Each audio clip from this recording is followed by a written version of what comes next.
চট্টগ্রাম মেডিকেলে একজন ভদ্রলোক তার ওয়াইফকে নিয়ে আসতে, পেটের মধ্যে বাচ্চা মারা গেছে, 10,000 টাকার জন্য সার্জারি করতে পারতেছে না। তো কথা তো আপনাকে বলতে হবে, রিস্ক থাকবে, রিস্ক তো আছে। এই যে প্রতিবন্ধী যে 18 বছর একটা জায়গায় শুয়ে আছে, বলতে গেলে আপনাকে নিয়েও সমালোচনা তৈরি হওয়ার সুযোগ আছে। কাউকে 100 টাকা নোট দিলে, চকচকা নোট, সে এত ভিতর থেকে একটা শান্তি অনুভব করে। সবাই কন্টেন্ট তৈরি করুক এবং বেশি বেশি কন্টেন্ট ক্রিয়েটররা এই সেক্টরে আসুক। এখন পর্যন্ত যাদেরকে নিয়ে কাজ করেছেন, এমন কোনো কিছু কি আছে বিহাইন্ড দ্য সিন যেটা দর্শকরা জানেনি, যেটা আপনাকে খুব টাচ করেছে, যেটা আপনাকে ইমোশনালি খুব বেশি হাই ইমোশনে নিয়ে গিয়েছে? আমি অফলাইনে দিতে পছন্দ করি আর কি।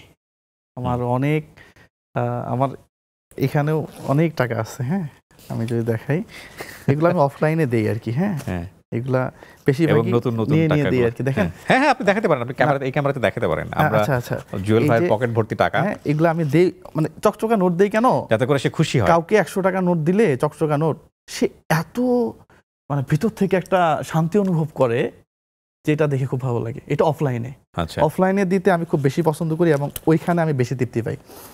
সাগর পাড়ে এক সময় এক ভদ্র মহিলা এসে আমাকে বলতেছিল যে আমি খুব সমস্যায় আছি, চিকিৎসার জন্য কিছু টাকা দরকার। তো বললাম সারাদিনে কত উঠছে? বলছে এই তো 400-500 টাকা উঠছে। তো তাকে আমি প্রায় 3600 টাকার মতো দিয়েছিলাম। ও আমাকে বৃদ্ধ মহিলায় এমনভাবে জড়ায় ধরছিল, এটা আমার কাছে সবচেয়ে বেশি টাচ করছে যে আসলেই মানুষকে যদি একটু সাপোর্ট দিয়ে একটু ভালোবাসা পাওয়া যায়, মানুষের সুখ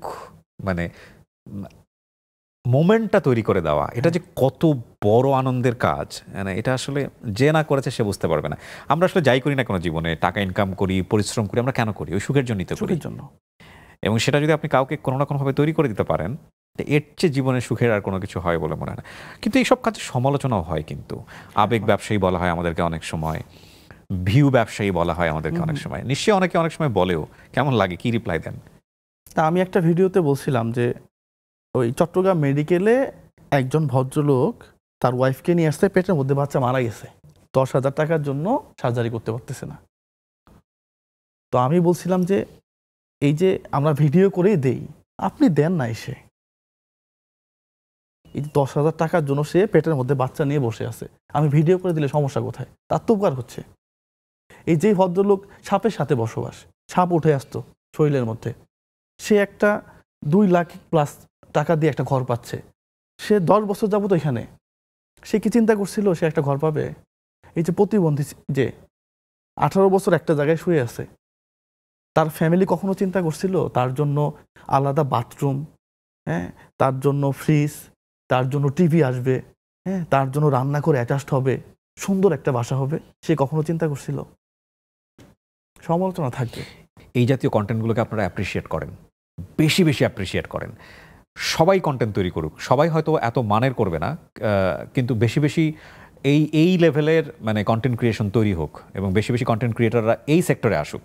তাহলে যেটা হবে যে সবাই আসলে এরকম দুস্থ মানুষদেরকে নিয়ে কাজ করা শুরু করবে এবং এতে করে একটা বড় পরিবর্তন আসবে। তবে হ্যাঁ, ইন্টেনশনটা দেখতে হবে যে এখানে আসলে ইন্টেনশনটা কী, যেটা উনি প্রথম দিকেই এই জিনিসটা ক্লিয়ার করেছেন যে বিকাশ নাম্বার থাকতে পারে, রকেট নাম্বার থাকতে পারে, নগদ নাম্বার থাকতে পারে। সেটা যদি ভিকটিমের হয় সেক্ষেত্রে কোনো সমস্যা নাই। যে ধরুন এমন একজন ভিকটিমকে পাওয়া গেছে যে ভিকটিমের বিকাশ নাম্বার আছে, যে ভিকটিমের সঙ্গে যোগাযোগ করা যায়, যে ভিকটিমের সাথে সরাসরি নিজে আপনি গিয়ে অর্থ দিতে পারবেন, সেক্ষেত্রে কোনো সমস্যা নাই। কিন্তু এই যাদেরকে ওনারা খুঁজে বের করেন তারা আমার মনে হয় না যে মোবাইল চালানোর মতো অবস্থায় থাকেন। না,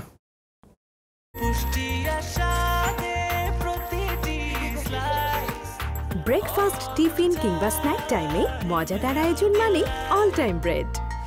কোনো একজন মোটামুটি খুব বড় মাপের ইনফ্লুয়েন্সার, তাকে নিয়ে আপনি তার ভিডিও দেখিয়ে বোধহয় আপনি একটা মন্তব্য করেছিলেন ওখানে, এবং এটা একটা বোল্ড মন্তব্য নিশ্চয়ই, এটা আপনার মন্তব্য নিয়েও সমালোচনা হতে পারে। তো কোনো সাইড ইফেক্ট কখনো পেয়েছেন কিনা এই ধরনের কন্টেন্ট করার পরে?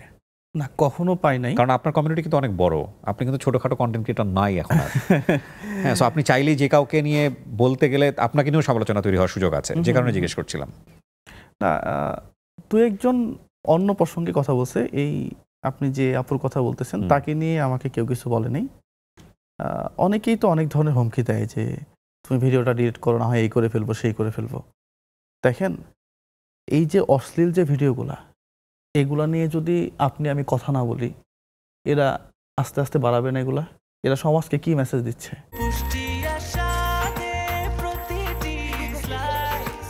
ব্রেকফাস্ট, টিফিন কিংবা স্ন্যাক টাইমে মজাদার আয়োজন মানে অল টাইম ব্রেড। এদের কাছ থেকে আমার পরিবারের লোকজন কি শিখতেছে, আমার ছেলে মেয়ে কি শিখতেছে? তো কথা তো আপনাকে বলতে হবে। রিস্ক থাকবে, রিস্ক তো আছে, এর মধ্যেই তো কথা বলতে হবে। আমার কাছে মনে হয় যে সবাই যদি একটু একটু করে কথা বলি, তাহলে কিন্তু এই অসামাজিক যে কন্টেন্টগুলা, এগুলো আস্তে আস্তে রিমুভ হয়ে যাবে।